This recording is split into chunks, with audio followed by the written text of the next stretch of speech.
झाझरी बनैया पतवा ना खेवैया बेड़ा पाला बनाई बेड़ा पाला बनाई मोरी झाझरी बनैया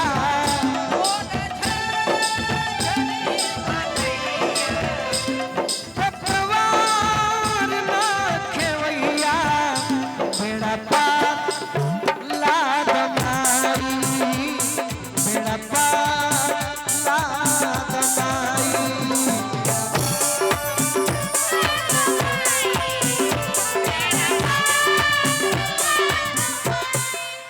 वो अंतरा में रहे कि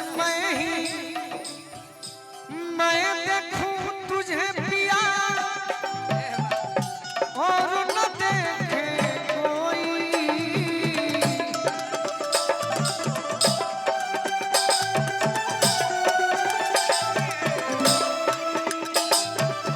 लेकिन हम कह आदि शक्ति तू जगदम्बा ब्रह्मानी रुद्रानी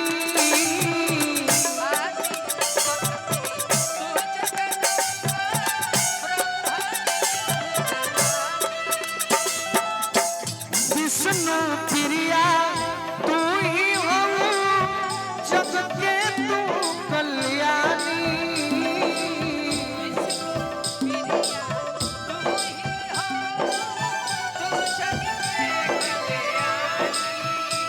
दुनिया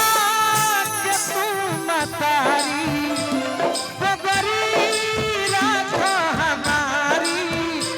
बेड़ा पार लगाई बेड़ा पार भैया भैया अरे की बुद्धि से तो भेंटना हमारा बाटे ना विद्या ना ज्ञान मर जाता बा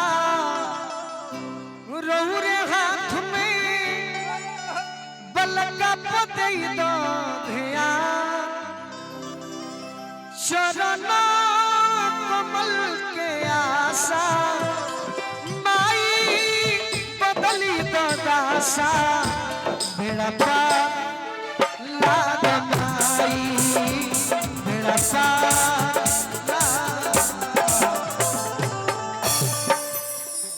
कि सूर असुर के संत लंठ के सब पर रौरा माता अरे गोलू के माई खोली दाना निज चरणन में खाता लइका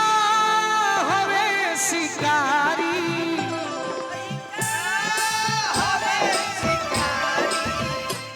पगड़ी राखो हमारी बेड़ा पार लाद माई बेड़ा पार लाद माई बेड़ा पार लाद माई बेड़ा पार लाद माई। आइए उमा शंकर भैया के धन्यवाद देते हुए